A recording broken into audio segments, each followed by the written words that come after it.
अस्सलाम वालेकुम। चलें आज एक लम्हे के लिए रुकते हैं और एक ऐसे सवाल पर सोचते हैं जो शायद हमारी पूरी जिंदगी का रुख ही बदल दे। एक ऐसी सोच जो इस रमज़ान को ना बिल्कुल ही मुख्तलिफ बना सकती है। ज़रा एक लम्हे के लिए सोचें तो क्या हो अगर ये जो रमज़ान चल रहा है ये हमारी ज़िंदगी का आखिरी रमज़ान हो। मतलब अगर ये तय हो चुका हो कि अगला रमज़ान हमें देखना नसीब ही नहीं होगा। बड़ी दिल दहला देने वाली सोच है ना। तो अगर वाकई ऐसा होता तो क्या हमारी रातें फिर भी वैसी ही गुजरती? क्या हमारे जो रोज़ के काम हैं, हमारी आदतें, सब कुछ बिल्कुल वैसा ही रहता? यही तो वो सवाल है ना जो हमें खुद को आईने में देखने पर मजबूर करता है। सच बताएं, हम में से कितने लोग हैं जिनकी रातें बस फ़ोन पर स्क्रॉल करते या मीम्स देखते हुए या फिर बस गफलत की नींद सोते हुए गुजर जाती हैं। यही तो वो छोटी छोटी चीज़ें हैं ना जो अनजाने में हमारा कितना कीमती वक्त खा जाती हैं। लेकिन हकीकत तो कुछ और ही है, बिल्कुल अलग तस्वीर दिखाती है। ज़रा पिछले साल को याद करें, अपने इर्द गिर्द देखें, कितने ही तो लोग थे जो बिल्कुल हमारे साथ रोज़े रख रहे थे, तरावीह पढ़ रहे थे, दुआएं मांग रहे थे। और आज वो हमारे बीच नहीं है, वो अपनी कब्रों में है।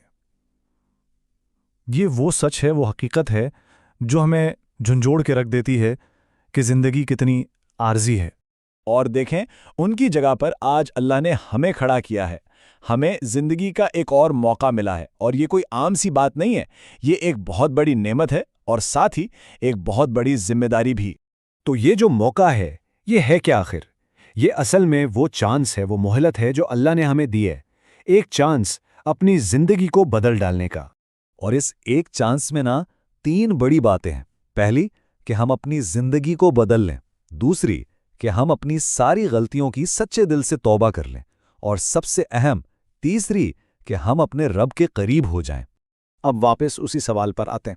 अगर ये बात वाकई दिल में उतर जाए ना कि शायद यही आखिरी चांस है, तो क्या फिर कोई अपना एक रोज़ा भी, एक लम्हा भी गफलत में गुजारना चाहेगा? कभी नहीं। यही चीज़ हमें याद दिलाती है कि रमज़ान सिर्फ भूखा प्यासा रहने का नाम नहीं है। नहीं, ये तो रूह को ताज़ा दम करने का महीना है। ये वो ख़ास वक्त है जब दुआएं सीधी अर्श तक पहुंचती हैं और जब तकदीरें भी बदल सकती हैं। तो फिर इस एहसास को ना सिर्फ एक सोच बनाकर नहीं रखना है, चलें इसे एक्शन में बदलते हैं। आज से ही, अभी से ही एक पक्की नियत करते हैं कि हर रोज़ा ऐसे रखेंगे जैसे ये हमारी ज़िंदगी का आखिरी रोज़ा है, पूरे खुलूस के साथ, पूरी तवज्जो के साथ। और बात सिर्फ रोज़े की नहीं है, बल्कि हर नमाज ऐसे पढ़नी है जैसे ये आखिरी नमाज हो, बिल्कुल वैसे जैसे कोई अपने रब के सामने आखिरी मर्तबा पेश हो रहा हो, पूरी आजिज़ी और इनकिसारी के साथ। और फिर आती है दुआ, जो इबादत का निचोड़ है। तो हर दुआ ऐसे मांगनी है जैसे ये अल्लाह से हमारी आखिरी बातचीत हो, आखिरी मुलाकात हो, बिल्कुल दिल की गहराइयों से, पूरी उम्मीद के साथ, पूरे यकीन के साथ। क्योंकि सच तो ये है कि हम में से कोई नहीं जानता, क्या पता अगला रमज़ान हमारी किस्मत में हो ही ना। अल्लाह ताला हम सब को इस रमज़ान की कद्र करने की और इससे पूरा फ़ायदा उठाने की तौफीक दे।